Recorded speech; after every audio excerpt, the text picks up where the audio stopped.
Well, welcome to this week's Monarchs Internet Show. It's the preview show generally, but we're going to do a couple of things today, which is first of all to look back at what was a pretty successful weekend for the Stags Bar Monarchs just past, and then we're going to look forward to the coming weekend when we stage the Caledonian Riders Championship here at Armadale, and then we head off for Scunthorpe on Sunday. We did try to bring along a rider, but at short notice none of them were available, so we've got the next best thing, which is one of the PR team and also a man who was up to his elbows in grease and oil over the weekend, right in the midst of it in the pits, Stephen Lumsden. So Stephen can tell us about how the weekend went. I think coming up to the weekend we had what we thought would be a close match against Berwick in the Cup quarter-final, and also our prospects for the fours, I don't think anybody thought were particularly hot with Ricky Wells missing.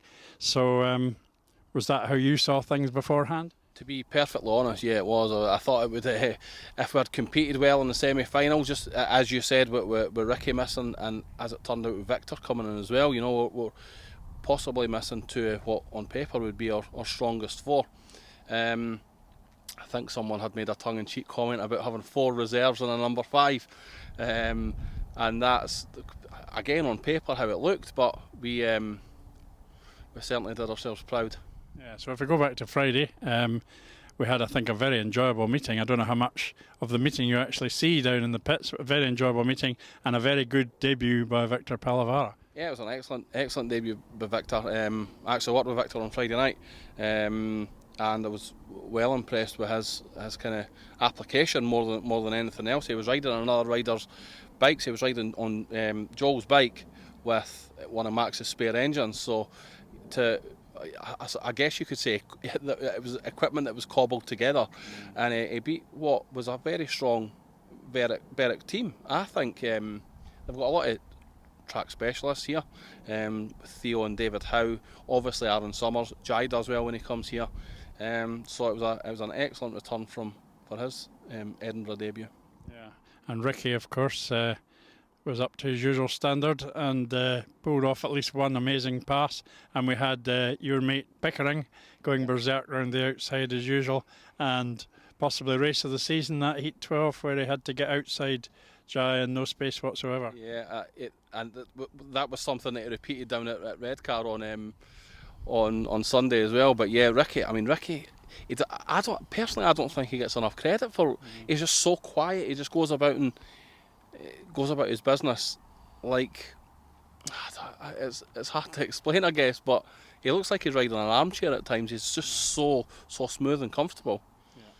I think what we'll do now is we'll have a look at heat number, what was it again? The one where Ricky passed Mr. Jakobsen. We'll have a look at that one now.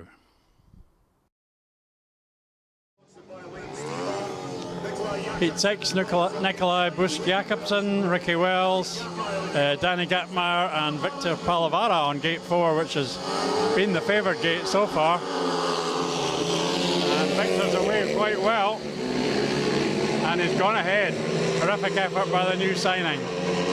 What can Ricky Wells do about Jakobsen?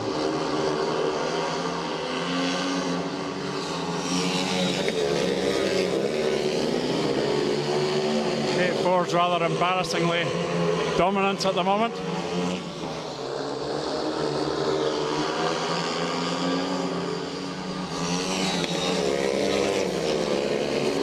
Monarch's top man Ricky Wells can't even make up ground. Maybe getting slightly closer, taking a very tight line up there. Is that going to have an effect? Yes, it has. And wow, gone straight through, just avoiding Jakobsen's front wheel. A super pass by Ricky Wells, joining his partner up front, and what a start for Palavara. Second race as a Monarch, a tremendous race win, and a 5-1 to give the Monarchs a 4-point advantage. So we went down to Berwick with a 24-point lead on Saturday, and I suppose we felt fairly confident with that. But things can happen at Berwick. They're very strong at home, so we still had to work pretty hard.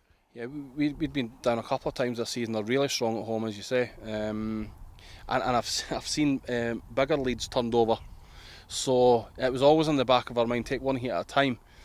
But of course, when we went out in heat 1 there with Ricky and Victor and took a 5-1, it almost settled any doubts or nerves that we may have. Joel popping out in heat 2 as well, and taking his first one at a track that he admitted that he wasn't overly keen on, as did Victor, by the way. It was, but that's the performance there was unbelievable. 11 plus 1 from Ricky, which included a retiral. Again, excellent. Eric's 13 points kind of sets the tone almost, doesn't it? Yeah. You can maybe run through the other scorers and we'll put that on my caption. Victor 5 plus 2, I think. He ended up overall. I'm pretending I'm not reading from a bit of paper here, but that was certainly the standouts there. 2 paid wins for Victor, who wasn't overly keen, as I said. Josh had a kind of indifferent night, whereas two lasts, one was a fall obviously, and 2 firsts, which was quite impressive. Obviously. I'm not sure I would call that indifferent. 2 wins is pretty good, and even he couldn't pass it better. There wasn't any passing, was there?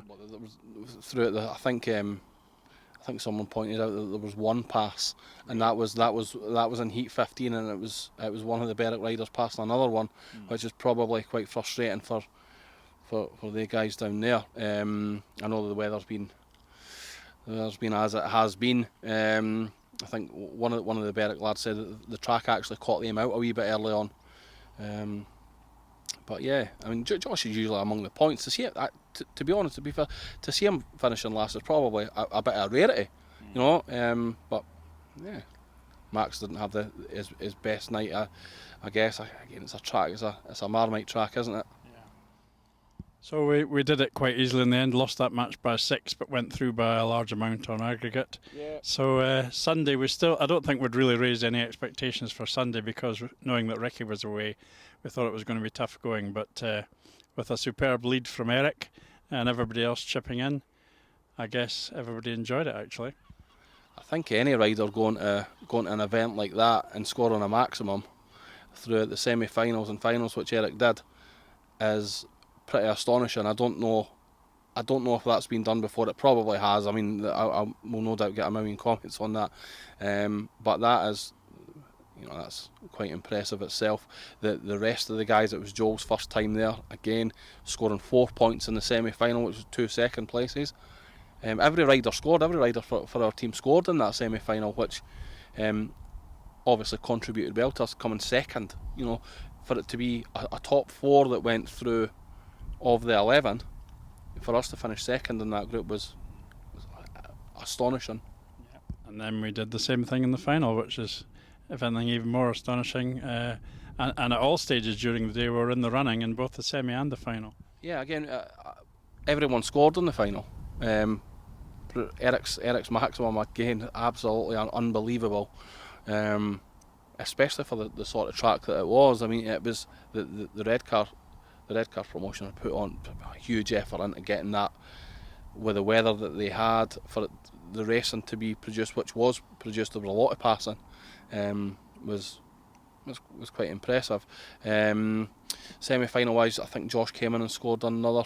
I think it was 5. 4 in the final from Josh. Another 4 from Joel. Again, I don't want to labour on it, but for it being his first time there, that was quite impressive, especially with the field that was in front of him. Mark's contribution was vital as well. His 4 in the semi-final obviously got us to that final. I think he was quite hard on himself.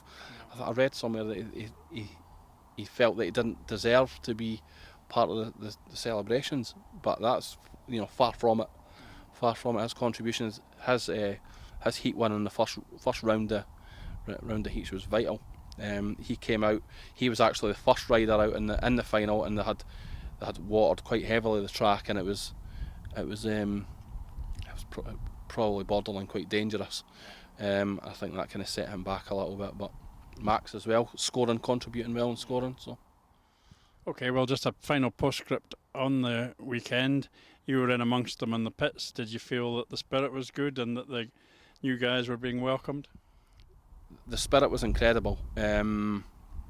Eric was the amount of times that he had kind of grouped the guys together, and he said something just after the semi-final, which I'll live with me. Again, it's something that's probably been said a million times by captains, but for him to pull all the guys together and say, look, we weren't expected to come this far, we've got here, just go out and enjoy the final, enjoy the occasion, and enjoy your riding, and what will be will be. And the boys all stepped it up. Josh was like a second captain. He's almost like a vice captain there. He pulled the guys together as well. A great backup to what Eric was saying. The enthusiasm for the other three guys as well to get involved, and they gelled really well. I think that there was almost a bit of coming of age on Sunday at the Fours. I think even over the whole weekend in general, Joel stepping up the way he has, Victor coming in at the side has possibly helped him, but yeah, there was a fair bit of, there was certainly a coming of age of this team of ours. So now we're going to look forward to this weekend, the Caledonian Riders Championship at Armadale on Friday. It's the second time we've held this event. It was pretty successful in most people's eyes last year, and we've got another interesting field lined up this time, and that includes, incredibly, 5 Scottish riders. Maybe Stephen will run quickly through those guys for us, with one on the veteran side and the others youngsters. Yeah, to be honest, I didn't even realise there was 5 Scottish speedway riders. But yeah, we've got obviously William Lawson, who's a league-winning monarch. We've got Lewis Miller, Ryan MacDonald, Dale Lamb, and also Luke Ruddock. Yeah, which surprised me. I always thought he was English. Comes from Melrose, I believe. Yeah. So, yeah, that's 5 Scots is brilliant, isn't it? Caledonian Riders Championship is aptly named. And there's 1 or 2 people that are doing pretty well in the championship, like Tom Bacon and Nathan Greaves, and of course our own Max Rummel. So they, you would think, would be the main contenders. Yeah, well, not to mention Jordan Stewart, who's kind of he's almost lit Redcar alight with his performances recently. Really looking forward to seeing Jordan. He's a great kid, and he's a good rider. Yeah. So Cotty Garcia, the return of Cotty. So yeah, quite interesting. You can get tickets for that, of course, advance tickets on the website, and I think you get a wee bit money off if you do it that way. So we hope it's another successful event. Scott Frame's done a lot of the work in putting the meeting together and in getting the sponsors, and we thank all the sponsors, including, of course, Bert Harkins and Linlithgow Tires and Exhausts, who are the meeting sponsors, and there's some pretty generous other sponsors as well who will be mentioned on the night and in the programme. So once that's over, we've got 2 days to recover and then head off down to Scunthorpe. We're not going to speculate too long on Scunthorpe. First of all, we'll have a word with a couple of the Caledonian Riders Championship contenders that we've managed to get hold of, and then following that we'll have a word about Scunthorpe before we close the show. I think people have enjoyed watching you this season. You're making progress, I think. Is this the best season you've had for getting some regular outings, do you think? Yeah, definitely. I think last year I kind of levelled out a bit, and I think I wasn't getting much racing time. I actually took over in a car wash, so like my head was in other places, and I couldn't really take my racing serious. But now I've kind of stepped it up a bit, changed a couple of things on the bike, and like I was ready to go from the start of the season, and I've been getting like loads of track timing, which has been a lot of help, and I think that's what it's down to, track time and being a bit more committed, really. Yeah. And have you enjoyed racing with your teammates in the Northern League? It's Yeah. Well, you know, Gregor's my brother, and I always enjoy like passing on a bit of advice and stuff to him. And James Hitchin, I get on well with him down at Newcastle. We got that away win, and a team rode with him, so that was good. That was a good like step up for the season, you know. Yeah, and Greg has been making good progress as well, hasn't he? Yeah. Well, that's it. Gregor's been doing well in the British Juniors as well, so he definitely came on big time this season. Very good. So Friday you've got the Caledonian Championship, so you're up against a few higher standard riders, so are you looking to sort of measure yourself against them? Yeah, well, that's it. It's all going to be a big learning curve for me because that's how I think how what brings you on is racing with faster people because it pulls you along a bit, and if even if you're behind a good rider, it gives you that bit of confidence, and it just keeps growing and growing, I think. Yeah, excellent. And is it your aim eventually to get in the National League? Yeah, I would say so. In the future or whatever. I mean, all I want to do is just keep pushing and pushing until, somebody can realise or pick it up. Right? But I want to build my confidence up first, and once I think I'm ready, then I'll definitely go for it. Yeah, excellent. They say that the Armadale track's a good one to have as a home track because some of the visiting riders don't really like it. Do you find that? Do you feel confident on your home track?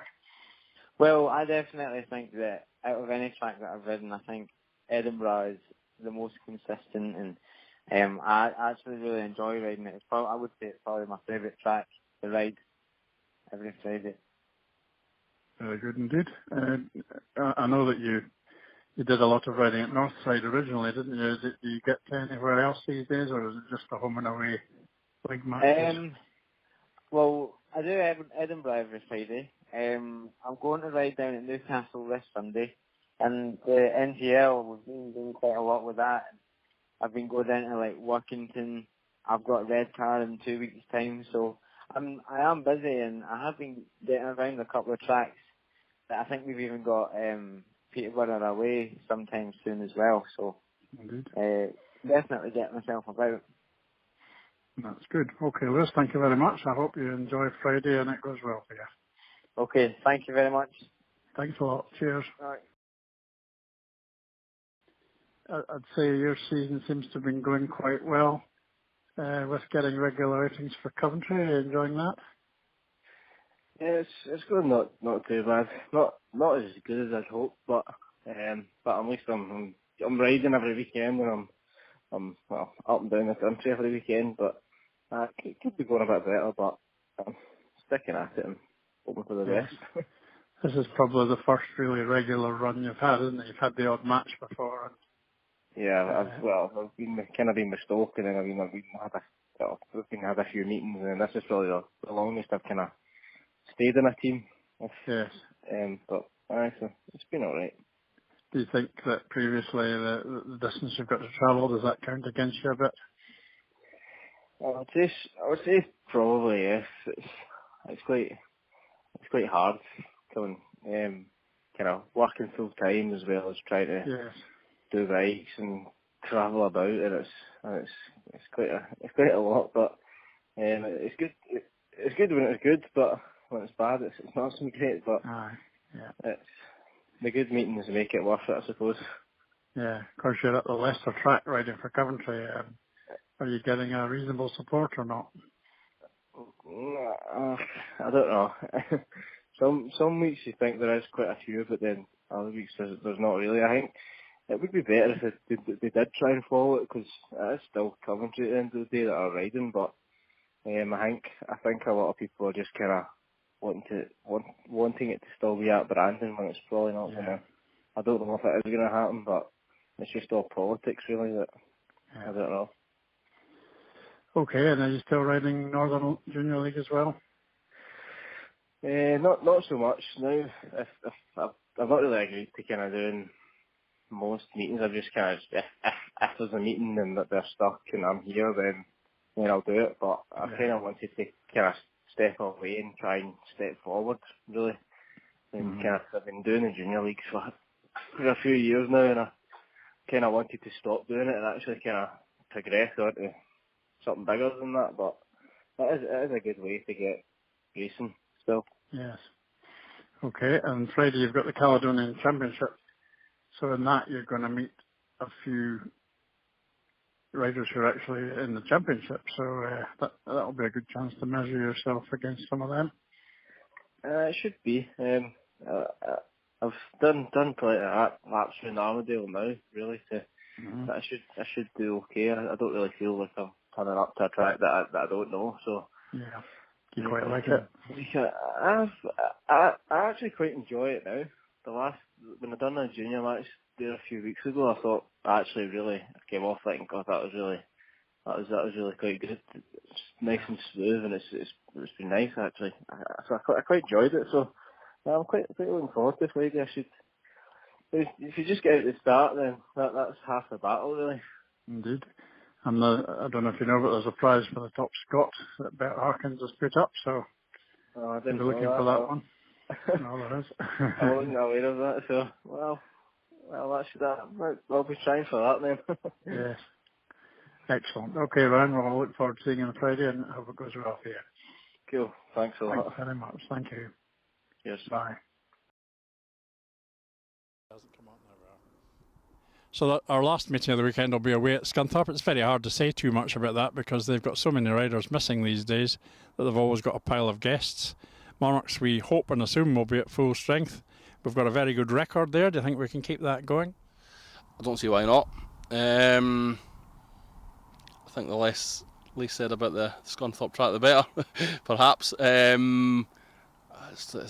another Marmite track, but I think we've got the capability there. We've got the riders that can certainly go and take the points. Certainly both races have gone well there in the past. So has Ricky, although I don't think he's a particular fan of it. Some of the others probably don't know it too well. I think last year we were there with Josh on his first visit, and he performed one of the most terrifying passes I have ever seen in my entire life. Which, if you remember the video night, it was met with laughs rather than anything else. Just how daring and how spectacular it was. It was absolutely superb. So quite excited about seeing that again. Yeah, well, hopefully it goes well. We have lots of entertainment and maybe a point or two or three from that one. So that's it. That's all we've got from this week's preview show. Thanks to Gemma for holding the camera and to Stephen for his contribution, and thanks to everybody for watching the show. We'll see you on Friday.